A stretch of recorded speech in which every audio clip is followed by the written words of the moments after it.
There's a barista who can tell you the exact moment a $90 billion empire started dying.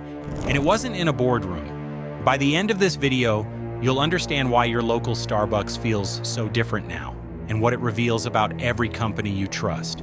Because what happened to Starbucks is happening everywhere, and you need to see it coming. But first, let me tell you about the email that changed everything. Picture this. It's a Tuesday afternoon in Buffalo. A barista gets an email from corporate. It says to remove the last armchair from the store, the one by the window where people proposed, had job interviews, survived breakups. She sits in it one last time before dragging it to the dumpster. That chair had witnessed more human moments than most therapists. And now, garbage. You're probably thinking this is about COVID, right? Safety regulations? It's not. This goes way deeper. And it starts with a broke kid from Brooklyn who discovered something that would make him a billionaire. Howard Schultz was 16 years old, working at a furrier steaming animal skins for 5 cents each. His dad had broken his ankle. No insurance, no money. So Howard breathed toxic fumes all day and gave his earnings to his mom.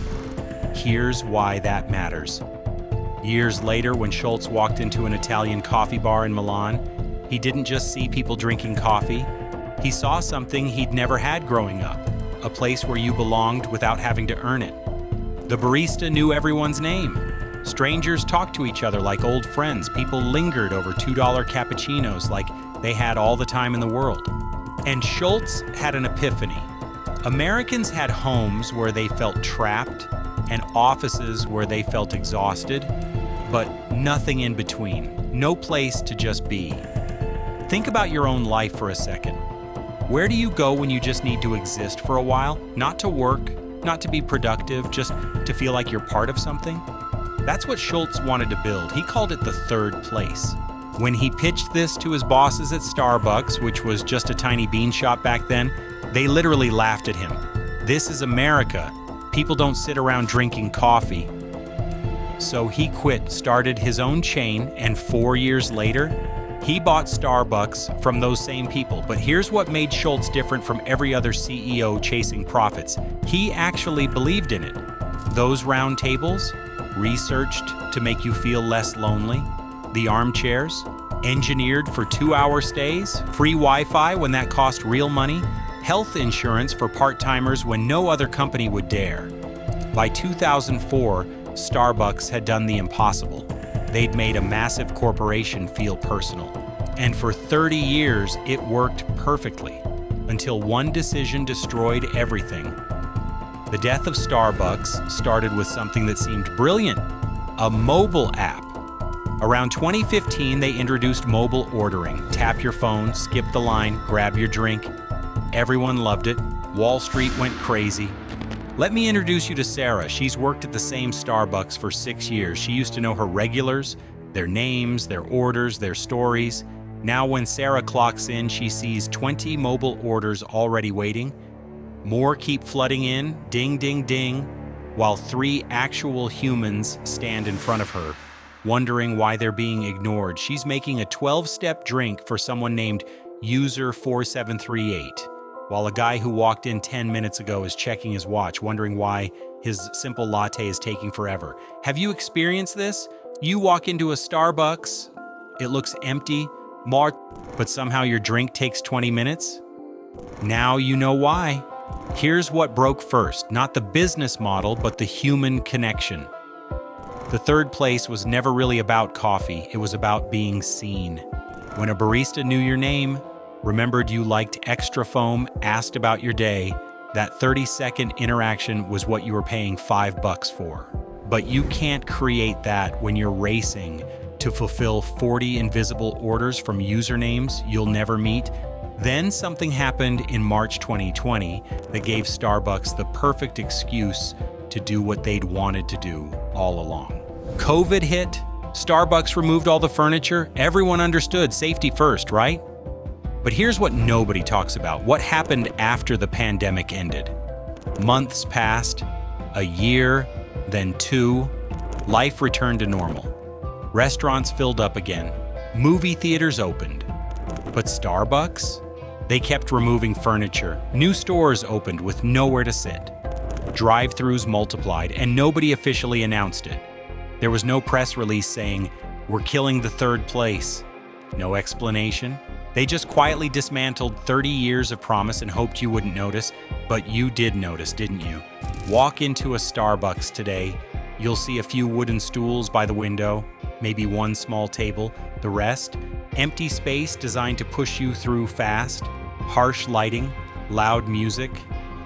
Everything screaming, "Get your coffee and leave." Let me tell you about Marcus in Phoenix, regular customer. Used to come every morning, work on his laptop for an hour. He watched his Starbucks transform over 3 years. First, half the tables vanished, then the comfortable chairs, then they started stacking boxes where people used to sit. A not-so-subtle message. One day Marcus asked a barista what happened to the furniture. She looked around to make sure her manager wasn't listening and whispered, "Corporate says we're not a cafe anymore. We're a beverage retailer." A beverage retailer. 30 years of community building, reduced to that. Marcus stopped coming, not because the coffee got worse, because the reason he came disappeared. Maybe you're Marcus. Maybe you used to have your Starbucks, and now you don't go anymore. But you couldn't quite explain why. Now you can. And while all this was happening, something incredible started in Buffalo. December 2021, a small group of baristas, people who actually believed in the mission, voted to unionize. Not because they were troublemakers, because they were exhausted, understaffed, and making poverty wages while serving $8 lattes. The movement spread to over 500 stores, 12,000 workers saying, "If you're going to call us partners, treat us like partners." Starbucks brought back Howard Schultz, the poverty kid who once gave his earnings to his struggling mom, who built a company on dignity. He came back as a billionaire to crush the union. When he raised wages, he specifically excluded unionized workers. The kid who steamed skins for nickels was now the CEO punishing workers who just wanted a living wage. This is when you realize the third place was never about community. It was about the performance of community. It worked when it was profitable. The moment it became expensive, they dropped the act. But here's the part that should terrify every CEO watching this. Starbucks is now trying something called Back to Starbucks, bringing back furniture, simplifying menus, handwritten messages on cups, all the stuff they removed. Early results? Traffic is still declining. Profits are still collapsing because here's what they don't understand. You can't fake your way back to authenticity. The third place wasn't furniture or Wi-Fi. It was a promise. In a world that tells you to hurry up and move on, here's one place where you can just exist. They broke that promise. Not because they had to, because it was more profitable.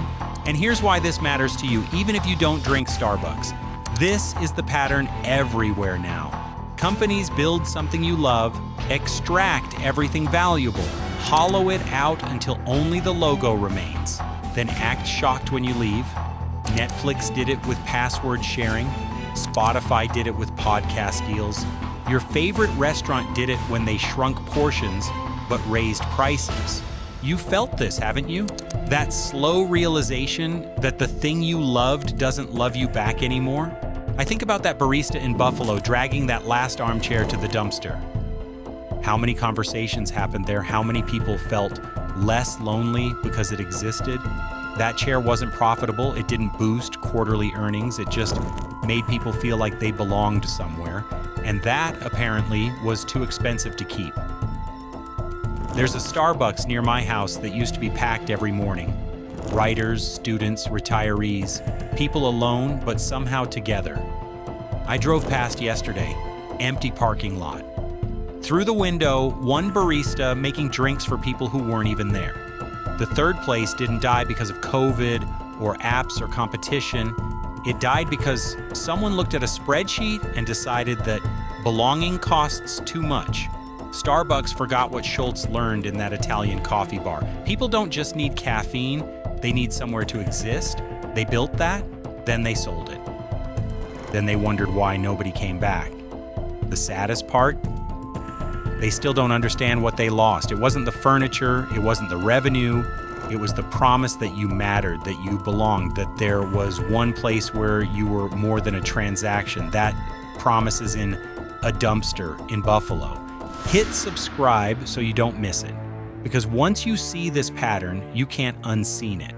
And you need to know which companies are doing this to you right now.